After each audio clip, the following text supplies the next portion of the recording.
Hello students, my name is Rohit Painuly and I am from ICT Virtual Classroom Dehradun. कैसे हैं आप सभी? मेरे ख्याल से बहुत अच्छे होंगे। हम क्लास 9th साइंस कर रहे हैं जिसमें कि हम कुछ इम्पोर्टेंट क्वेश्चन कर रहे हैं आपके एग्जाम पॉइंट ऑफ व्यू से, जिसमें कि हमने पिछले भाग में is matter in our surrounding के क्वेश्चंस किए थे। कुछ क्वेश्चंस हमने देखे थे।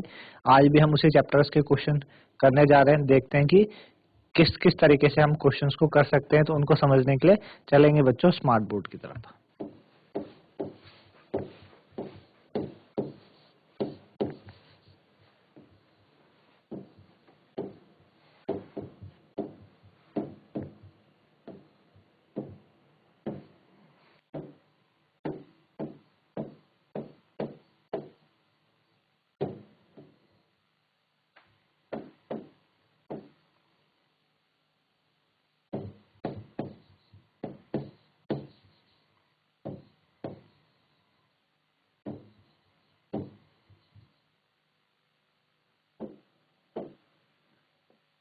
मैटर इन अवर सराउंडिंग्स है ना, इसके क्वेश्चंस हम कर रहे थे। तो जैसा आपके पास ये क्वेश्चन है, एक क्वेश्चन आपके पास, why does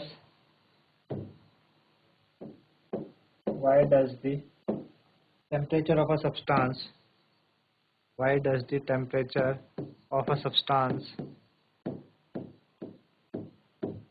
why does the temperature of a substance, ठीक है, remain constant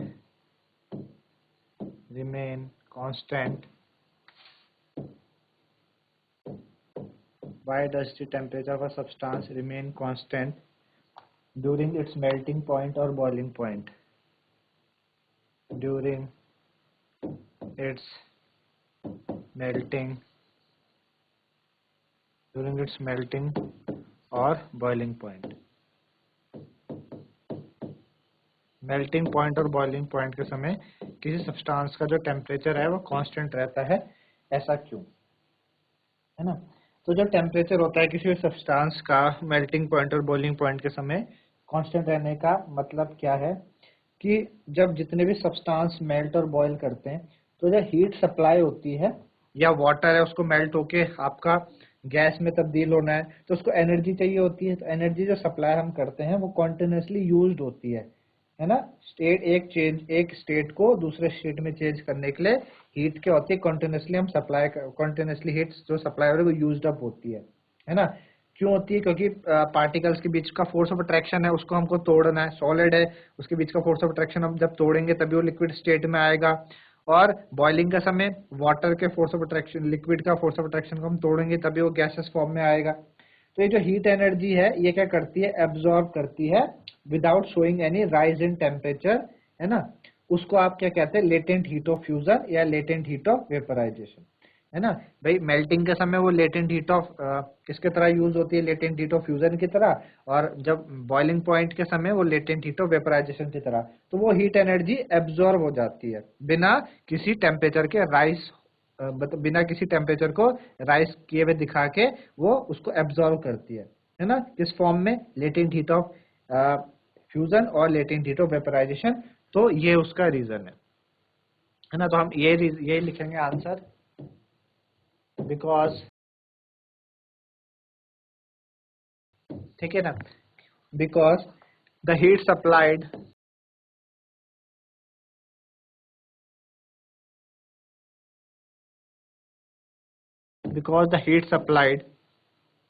is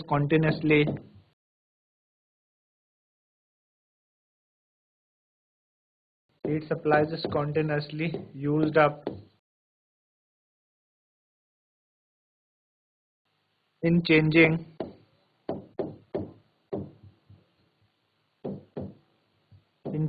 the state,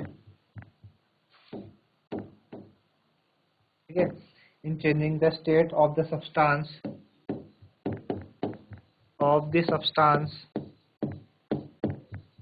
by overcoming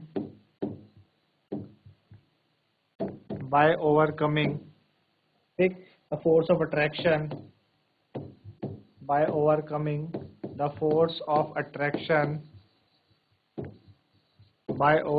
the force of attraction ठीक है। between the particles, between the particles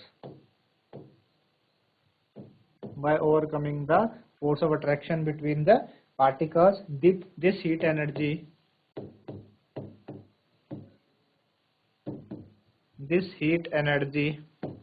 is absorbed.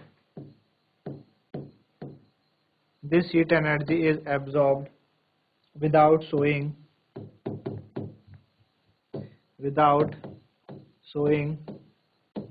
this heat energy is absorbed without showing any rise in temperature,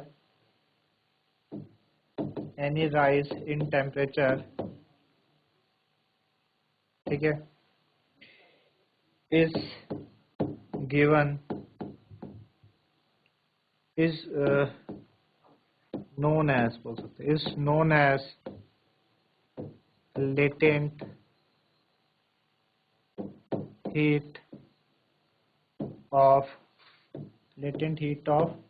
fusion or latent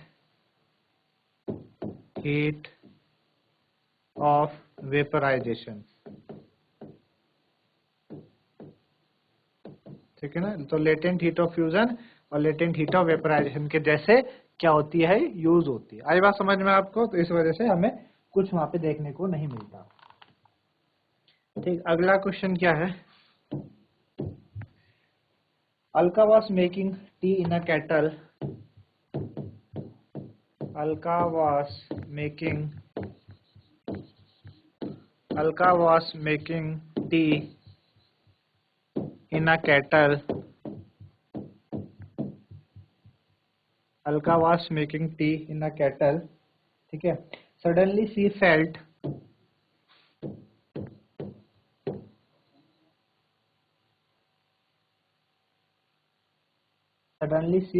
intense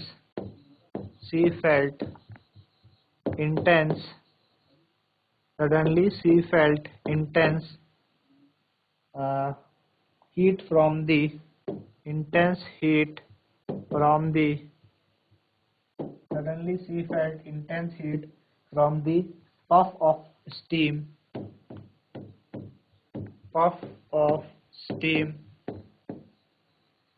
ठीक है ना, puff of steam gushing out of the spout of the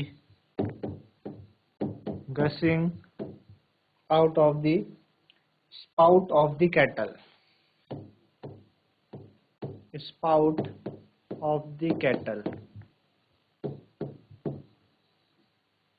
Out of the kettle. She wondered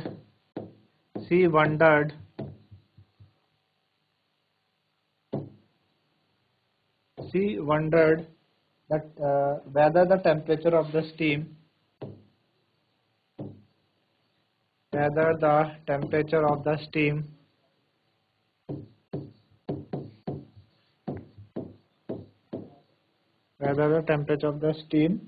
was higher than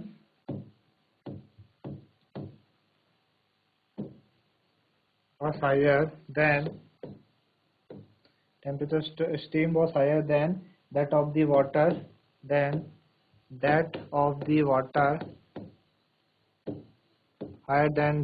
water, ठीक है, boiling in the kettle,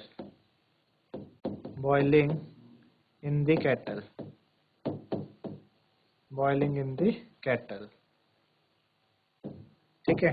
comment, वो बोल रहा है कि अलका का टी बना रही थी केटल में, सडनली उसको दिखता है कि जो स्टीम है, क्या होता है, puff of the steam, intense heat उसको दिखाई दी from the puff of the steam, जो कि आपके केटल के स्पाउट से आ रही थी। उसने देखा कि whether the temperature of the steam was higher than that of the water boiling the kettle, क्या स्टीम का टेम्परेचर जो पानी वहां पे बॉयल हो रहा था उससे ज्यादा था कि नहीं, है ना। तो होगा क्या कि जो टेम्परेचर होगा आपके पास बोथ बॉइलिंग वाटर और स्टीम का, वो 100 डिग्री रहेगा, लेकिन स्टीम के पास ज्यादा एनर्जी है। इसी कारण से, किस कारण से? क्योंकि उसके पास क्या है, लेटेंट हीट ऑफ वेपराइजेशन है। टेम्परेचर तो दोनों का सेम रहा, क्योंकि अभी हमने बात की थी मेल्टिंग पॉइंट और बॉइलिंग पॉइंट के समय जो टेम्परेचर होता है वो कांस्टेंट रहता है। तो जब वाटर बॉयल होकर स्टीम में कन्वर्ट हो रहा था तो बॉइलिंग वाटर स्टीम का टेम्परेचर तो 100 ही रहेगा, लेकिन स्टीम के पास ज्यादा एनर्जी है because of latent heat of vaporisation, है ना। तो हम आंसर क्या लिखेंगे, the temperature of both boiling water, temperature of both boiling water, ठीक है, and steam, temperature of both boiling water and steam is 100 degree centigrade, ठीक है ना। But steam has more energy,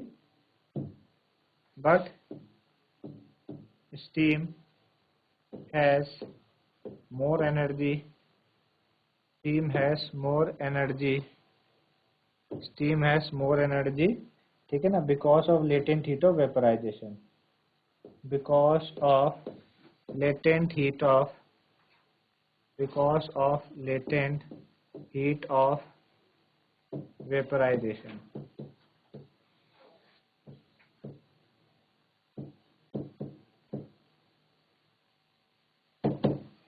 ठीक है। तो इस वजह से ये होगा, जो टेम्परेचर है बॉइलिंग वाटर और स्टीम का 100 डिग्री है, लेकिन स्टीम के पास ज्यादा एनर्जी है लेटेंट हीट ऑफ वेपोराइजेशन के कारण। इस तरीके से हम क्वेश्चंस को इस तरीके से कर सकते हैं, ठीक है ना। चलिए, एक हमारे पास दिया है, कुछ हमें फिगर दिए हैं और फिगर में हमको बता रखा है कि कुछ ग्लास कंटेनर हमारे पास ABCD, ठीक है ना। रेट ऑफ इवेपोरेशन किसमें सबसे ज्यादा होगा, ठीक है ना, रेट ऑफ इवेपोरेशन सबसे ज्यादा किसमें होगा, वो बात हमको बतानी है। तो हमारे पास इस तरीके से क्वेश्चन है, हमको 4 तरीके से कंटेनर दे रखे हैं। एक कंटेनर ये है, इसको हमने A नाम दिया। एक कंटेनर हमारे पास ये है, B नाम दिया इसको। एक कंटेनर ऐसे है, C, और एक इस तरीके से है, D, और इसको हमने इधर से क्लोज किया हुआ है। D कंटेनर को हमने क्या किया हुआ, क्लोज किया हुआ है। और C के ऊपर हमारे पास क्या है, C के ऊपर हमारे पास हमने फैन लगाया है, ठीक है ना। ये हमारे पास क्या है, C के ऊपर एक फैन है, C के ऊपर हमने फैन रखा हुआ, और इसके अंदर सबके पास क्या है, वाटर प्रेजेंट है।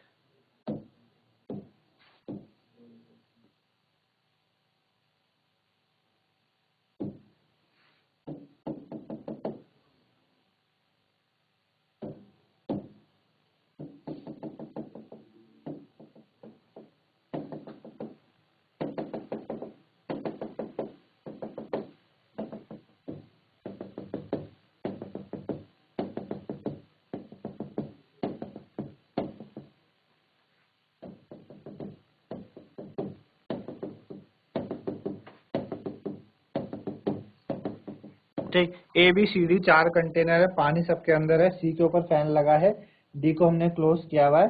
बोल रहा कि रेट ऑफ इवेपोरेशन किस में सबसे ज्यादा होगा। क्वेश्चन है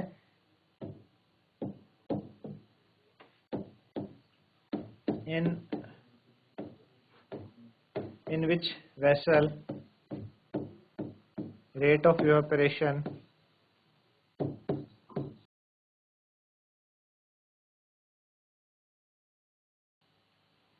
is highest,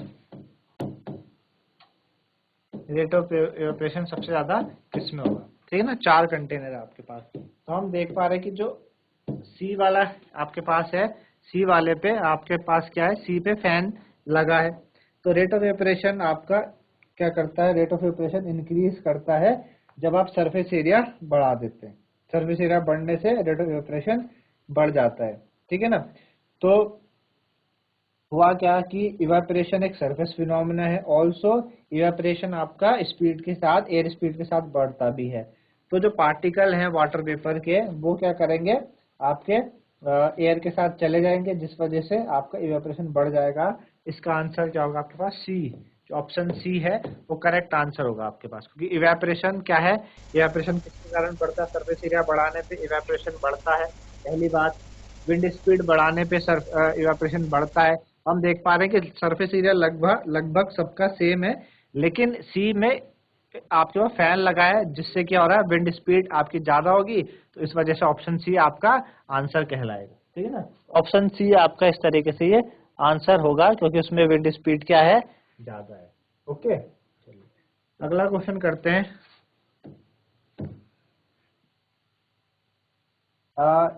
अगला है आपके पास, it is a hot summer day.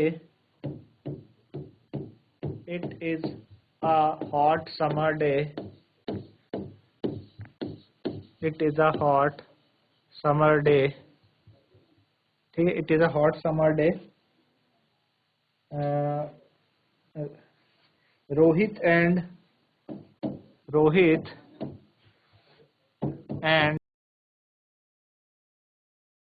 Ali Rohit and Ali are wearing cotton and nylon. Are wearing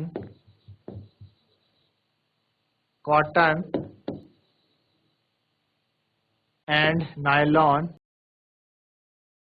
Cotton and nylon. Rohit and Ali are wearing cotton and nylon respectively. Respectively. ठीक है ना, Rohit and Ali wearing cotton and nylon respectively. But who do you think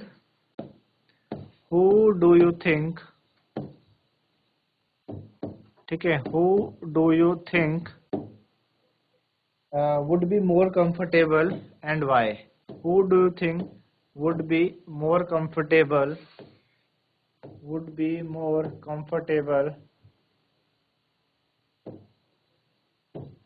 and why? ठीक है, चलिए। तो रोहित और अली ने hot summer day में, एक ने कॉटन पहना हुआ, रोहित ने कॉटन, अली ने नायलॉन के कपड़े पहने हुए, है ना। तो जो रोहित है वो आपका ज्यादा कंफर्टेबल होगा, क्योंकि जो कॉटन है वो गुड एब्जॉर्बर होता है नायलॉन के मुकाबले, है ना। ये क्या करेगा, जो हमारी बॉडी से स्वेट है उसको एब्जॉर्ब करेगा और क्या करता है, एक लार्ज सर्विस एरिया देता है इवेपोरेशन के लिए, जिससे कि कूलिंग इफेक्ट होता है ना। इसी वजह से हमारी बॉडी कूल महसूस करती है, कंफर्टेबल। गर्मियों में हम क्या करते हैं, जनरली कॉटन के कपड़े पहनते हैं, क्योंकि कॉटन एब्जॉर्ब कर लेता है हमारी बॉडी से हीट। जब हमारी बॉडी से हीट निकलेगी तो हमारी बॉडी का टेम्परेचर कम होगा, तो हमें क्या होने लगेगा, हीट जाएगी और फिर इवेपोरेशन होने लगेगा, सरफेस एरिया बढ़ा देगा, तो इवेपोरेशन होगा, हमारी बॉडी से वो हीट बाहर ट्रांसफर हो जाएगी, जिस वजह से हमारी बॉडी को कूलिंग का एहसास होता है। तो इस वजह से क्या होने लगता है, आपका जो रोहित है उसको कॉटन के कपड़े पहनने में आसानी है, कंफर्टेबल, इसलिए हम कहते हैं गर्मियों में हमें कैसे कपड़े पहनने चाहिए, कॉटन क्लोथ्स पहनने चाहिए। ठीक है ना, कॉटन के क्लोथ्स। तो आंसर हो जाएगा Rohit is comfortable in wearing cotton clothes.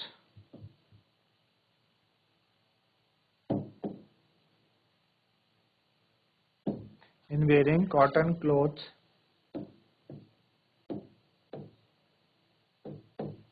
ठीक है, Rohit is wearing comfortable in wearing cotton cloth.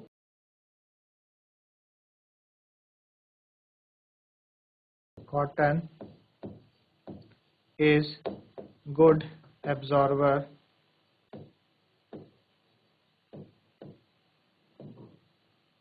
ठीक है ना।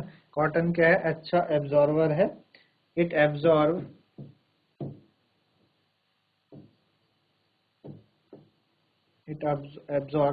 स्वेट। ठीक है ना, हमारी बॉडी से क्या करेगा, स्वेट को एब्जॉर्ब करता है from the body.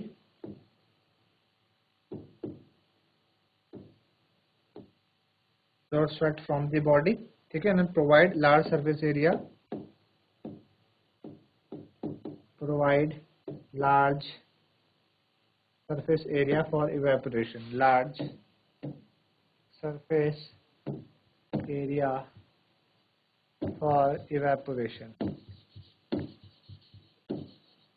Large surface area for evaporation. ठीक है ना, large surface area देगा evaporation के लिए, which causes cooling effect.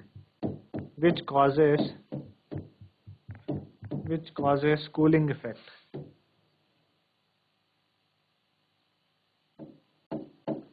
Which causes cooling effect.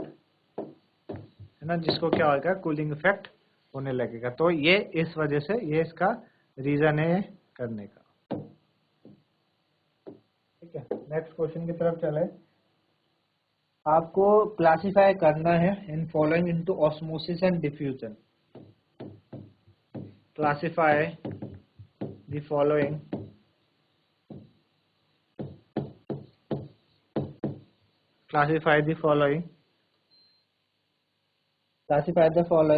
into osmosis and diffusion,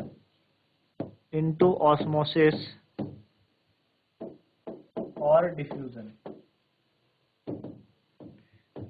ठीक है, कुछ आपको सिचुएशन दी है, बताना कि इनमें से कौन सा ऑस्मोसिस होगा, कौन सा डिफ्यूजन। तो पहले swelling up of a resins,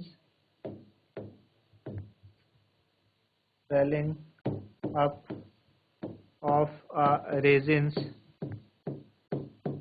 ठीक है ना, swelling up of a resins,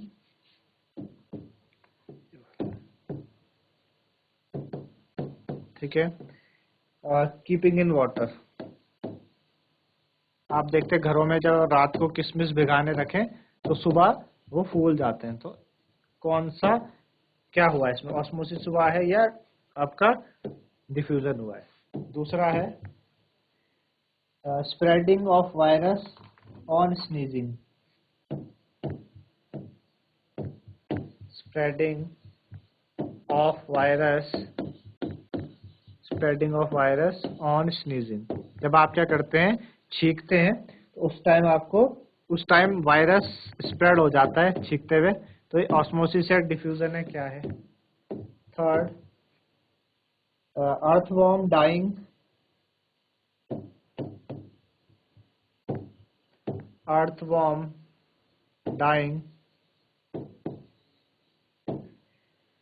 on coming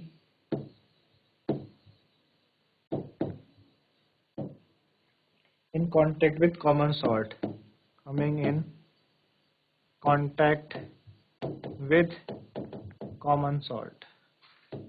आपने देखा होगा कि अर्थवॉर्म या कुछ ऐसे कीड़े होते हैं, उसमें आप नमक डालो तो मरने लगते हैं। तो डिफ्यूजन हो रहा है कि क्या हो रहा है, ऑस्मोसिस। चौथा, shrinking of grapes,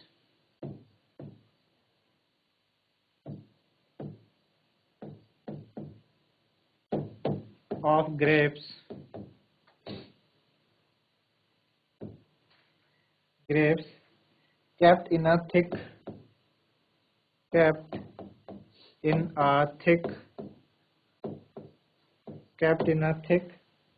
sugar syrup,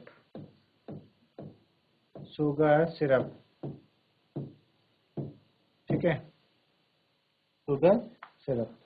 तो क्या हुआ, डिफ्यूजन हुआ, ऑस्मोसिस हुआ। फिफ्थ है प्रिजर्विंग पिकल्स इन salt,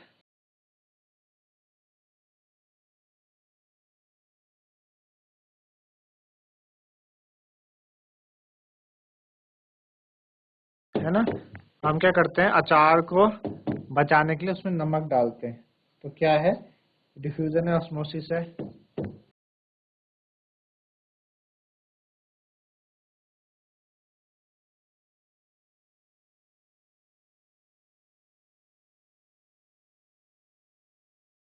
aquatic animals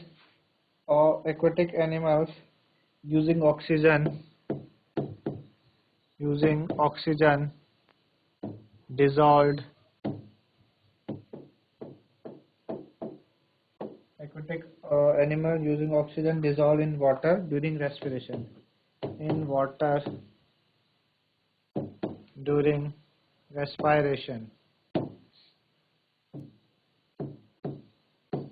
during respiration, ठीक है।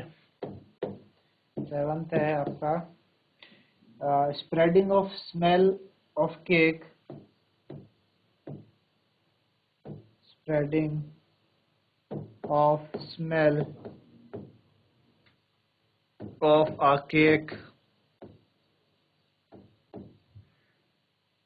being baked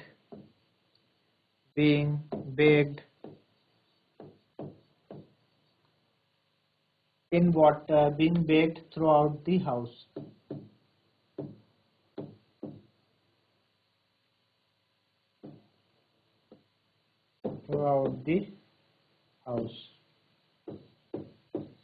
ठीक। तो ये आपका ऑस्मोसिस या डिफ्यूजन है। इस तरीके से 7 चीजें हमने इस तरीके से बताने की किस में ऑस्मोसिस हो रहा है, किस में डिफ्यूजन हो रहा है। तो पहले आपके पास है स्वेलिंग ऑफ अ रेजिन्स। तो आप देखते हैं कि इसमें ना हुआ क्या है, पानी आपने कोई बाउल सा लिया, उसमें पानी भरा, उसमें किशमिश डाल दिए। अब पानी की कंटेंट बाहर ज्यादा है बाउल में और किशमिश के अंदर है नहीं, तो हम देखते हैं कि पानी अंदर को जाता है।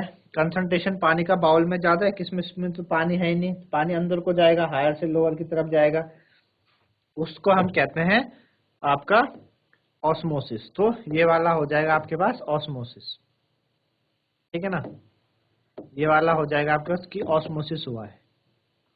दूसरा क्या है आपके पास, spreading of virus on sneezing. जब आप छींकते हैं तो वायरस स्प्रेड हो जाता है ना, तो इसको क्या कहते हैं, ये क्या है, ये कौन सा कंटेंट है, ये आपका डिफ्यूजन, क्योंकि डिफ्यूजन है एक्चुअली, डिफ्यूजन जनरली आपका एयर से रिलेटेड होता है ना, तो ये क्या हो गया, एयर में हो रहा सारा चीजें, तो ये डिफ्यूजन हो गया आपके पास। अगला है अर्थवॉर्म डाइंग, ठीक है ना, on coming in contact with common salt, है ना, आप क्या करो, नमक डाल दो अर्थवॉर्म में तो मरने लगता है, ठीक है ना, मरने लगता है, तो ये क्या हुआ, ये ऑस्मोसिस के कारण होता है, ये आपका डिफ्यूजन नहीं है, ये क्या है, ऑस्मोसिस है, ठीक है ना, ऑस्मोसिस हो रहा। फिर बोला अगला, shrinking of grapes kept in a thick sugar syrup. आप जो अंगूर है उनको अगर आप शुगर चाशनी वगैरह में आप डालो, ठीक है ना, चाशनी वगैरह में आप डालते हो तो क्या होने लगता है, तो क्या होगा, जब आप को चाशनी में डालोगे तो ग्रेप्स क्या हो जाएंगे, श्रिंक हो जाएंगे, ठीक है ना, क्योंकि ग्रेप्स में पानी है, ठीक है, थोड़ा बहुत पानी है, शुगर सिरप में पानी नहीं है, तो वो किस तरफ जाएगा, शुगर सिरप की तरफ जाएगा, तो जो अंगूर है वो श्रिंक हो जाएंगे, सिकुड़ जाएंगे। तो किसके कारण हो रहा है, ऑस्मोसिस के कारण, ठीक है, ये हुआ ऑस्मोसिस। अगला है preserving pickle in a salt. नमक डालते हम अचार को बचाने के लिए, नमक डालते हम अचार को बचाने के लिए, तो फिर वही हो गया कि क्या होता है, अचार कब बचेगा, सड़े ना गले ना, तो हम क्या करते हैं, नमक डालते हैं, तो ये ऑस्मोसिस होता है आपका, ठीक है ना, ऑस्मोसिस होता है। ऑस्मोसिस में समझते ना कि वाटर मॉलिक्यूल क्या करेंगे, फ्लो करेंगे आपका हाई से लो की तरफ, है ना, हाई से लो की तरफ फ्लो करते हैं। फिर एक्वेटिक एनिमल यूजिंग ऑक्सीजन, जो कि डिजॉल्व होती है वाटर में ड्यूरिंग रेस्पिरेशन। तो ये एक्वेटिक एनिमल्स क्या करते हैं, एक्वेटिक एनिमल्स क्या करते हैं, अपना जो वो है पानी में जो ऑक्सीजन डिजॉल्व है उसको ब्रीथिंग के समय, रेस्पायर के समय, सांस के समय उसका यूज करते हैं, ठीक है ना। तो ये वाला कौन सा प्रोसेस हो जाएगा आपके पास, डिफ्यूजन, क्योंकि यहाँ पे जनरली ऑक्सीजन गैस को कर रहे हैं वाटर में, तो वो डिफ्यूजन हो गया।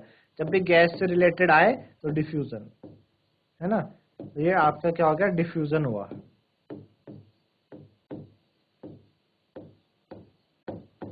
ये हो गया आपके पास डिफ्यूजन, ठीक है ना।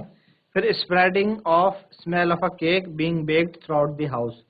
जब आप केक बनाते हैं घर में तो उसकी स्मेल जो होती है पूरे घर में फैल जाती है, पूरे घर में क्या हो जाती है, उसकी स्मेल फैल जाती है, तो वापस से smell in the form of gas के फॉर्म में फैलेगी पूरे कमरे में। जैसे आप अगर एक अगरबत्ती एक कोने में जलाए तो पूरे घर में स्मेल आ जाती है, आप परफ्यूम छिड़के तो हर जगह उसकी स्मेल आती है आसपास, तो वो मॉलिक्यूल्स जो प्रेजेंट है एयर में वो ट्रांसफर होते हैं। तो जब एयर के मॉलिक्यूल्स ट्रांसफर होते हैं उसको हम डिफ्यूजन कहते हैं।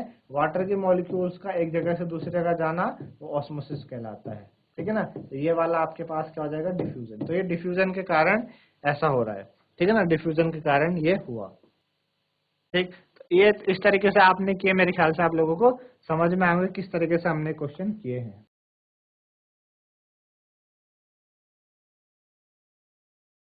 तो इस तरीके से हमने क्वेश्चंस किए और उस चैप्टर से related matter in our surroundings, है ना, मेरे ख्याल से आप लोगों को समझ में आएंगे कि कैसे आप इन क्वेश्चंस को अप्रोच कर सकते हैं। तो बच्चों आज के लिए इतना ही था, धन्यवाद, हैव अ नाइस डे।